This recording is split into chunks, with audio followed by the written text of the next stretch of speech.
Okay, so members, today we are going to see another type of extra curve sketching one. So still the steps are the same. We get the intercepts, we get the behavior of the curve, we get the turning points and their nature, then we sketch. So the example we have here is sketch this curve, but please don't forget to subscribe to the channel. Now, still we get the intercepts. We have intercepts, the x-axis and the y-axis. So I started with the y-axis. And the y-axis, you know that x is 0. At x-axis, I know that x is 0. If x is 0, now I put in this curve.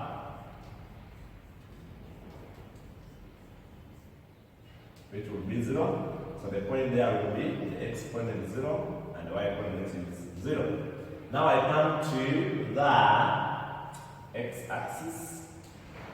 Under that x-axis, y is 0. If my y is 0 and I put here, I'll be adding now 0 equal to x power 4 minus 4x cubed.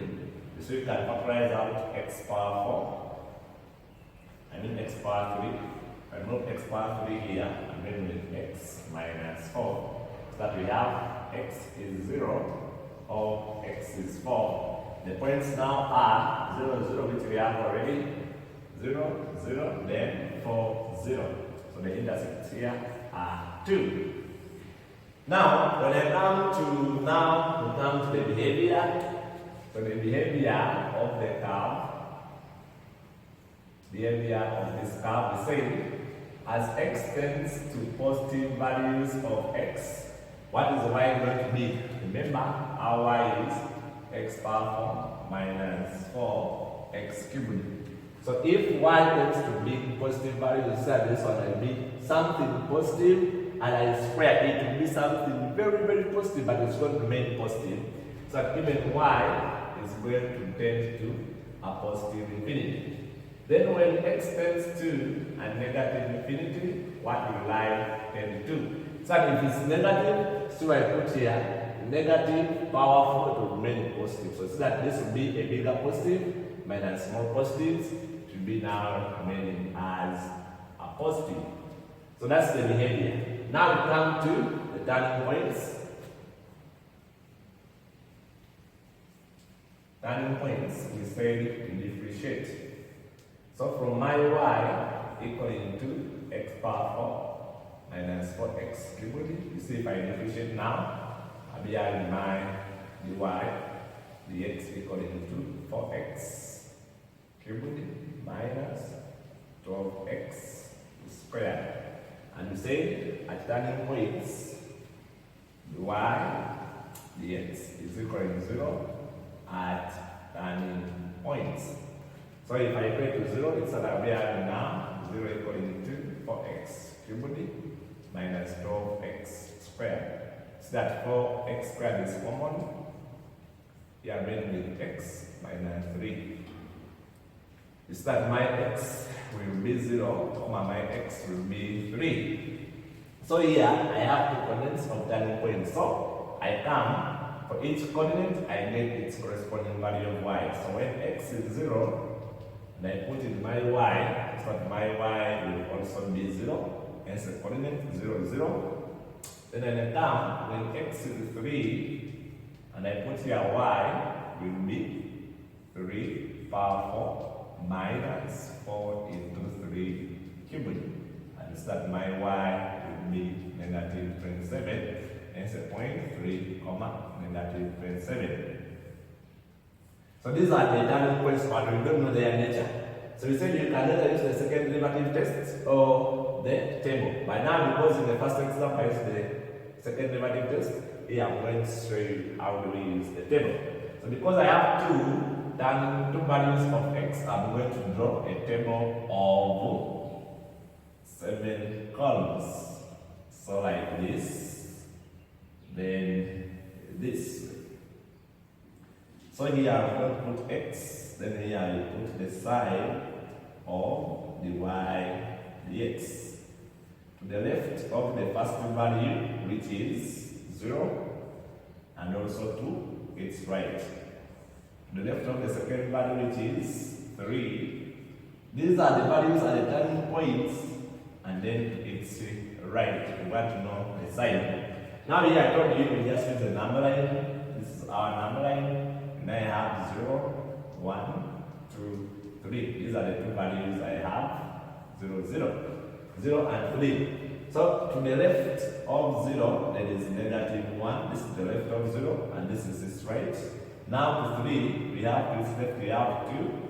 Then we have 4 to the right of a 3. That's what it means. So now I'm putting in the y, the x. So when I put to the left of 0, there is to the left of 0 is negative 1. When I put here negative 1, so that the overall is going to be a negative. Because this will be negative 4 minus 12, which will be negative. So you notice the sign. To 0, we said we get this one because the gradient was 0. Because we got this because the gradient was 0. That's why here I'm putting 0. To the right of 0, there is 1. When I put here 1, I'm having 4 minus 12 into 1, so which will be negative 8. But we're interested in the sign. The sign is going to be negative.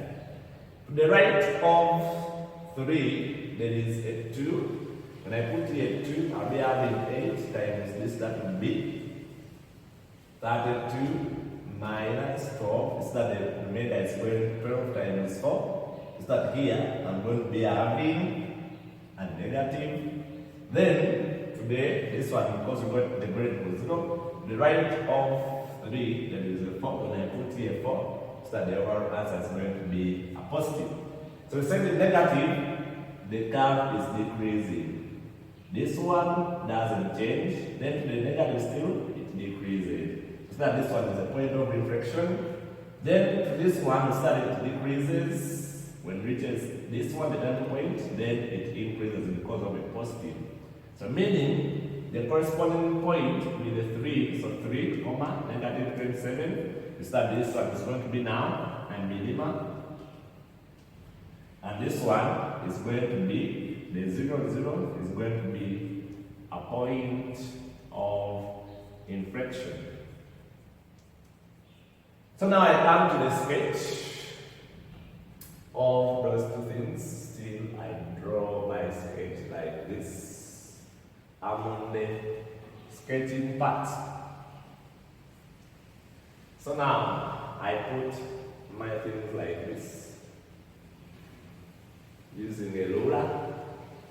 This one is my y-axis. This one is my x-axis. So you see that the points you have on x, you have 4, you have 0, then you have also 3. So I'm going to use 1 because those are small values. So 1, 2, 3, then for there, so this side will be negative 1, negative 2, negative 3, 0. But when I come to the y, so that my y, the biggest value is going to be negative 27. So I can decide there to use 10, 10, you can use 10, 10. So this will be, when I put here, this will be 10, this will be 20. Why? Because I'm saying this is a big value, so I'm using the scale of 10, 10 on the y. So this will be negative 10, this will be negative 20, and this will be negative 30. So that's the scale I'm using. Why? Because the value of y is bigger. It's negative 3. Then we start by sketching the intercepts. So the intercepts we have 0, 0. So this is an intercept.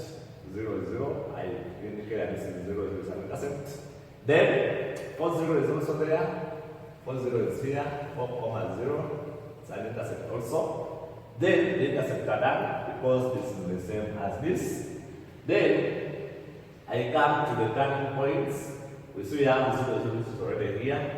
Then we have 3, negative 27. So we have 3, 3 is positive, then negative 27 is going to be somewhere here. This is where we are going to be having, approximately this is where we are going to be having now negative 27. So 3 and negative 27, you see that intersecting around here. So that this one is going to be my 3, comma, negative 27, and we saw that this point is, we saw that it's a minima. You indicate it was minima. You indicate that it was minima. Minima, this Now, this one was a point of reflection like this. You show that it was a point of reflection like this. Hope you can see. Now, we sketch, we say, when x is, you start positive, we say positive, it means increasing, and negative, we say it's decreasing. So, when x is decreasing, when x is decreasing, y is decreasing. So, when x is decreasing, y is increasing from here. So that's why when x is decreasing, y will increase. Right? It will increase as x is decreasing like this. Y will be increasing in that order. Then our point of reflection like this. Then it comes as x is increasing, y. As x is increasing, y is also increasing. Like that order. Now, start from there. I'm going to have it comes, then intercept to this. So it comes there. We evaluate that after the turning point. So after the turning point, you see as x is increasing, after the turning point, y is decreasing. So you see that from here, as x is increasing, y is also increasing. So it's increasing, but as to intercept there, like that. So it always apply the increasing and increasing, always after the turning point. So this is our curve, y is equal to x4 minus 4x cubed. And members, that's how we sketch. Wait for card sketching 2. We are going to see good videos about card sketching 2. Don't forget to subscribe to the channel. I wish you the best.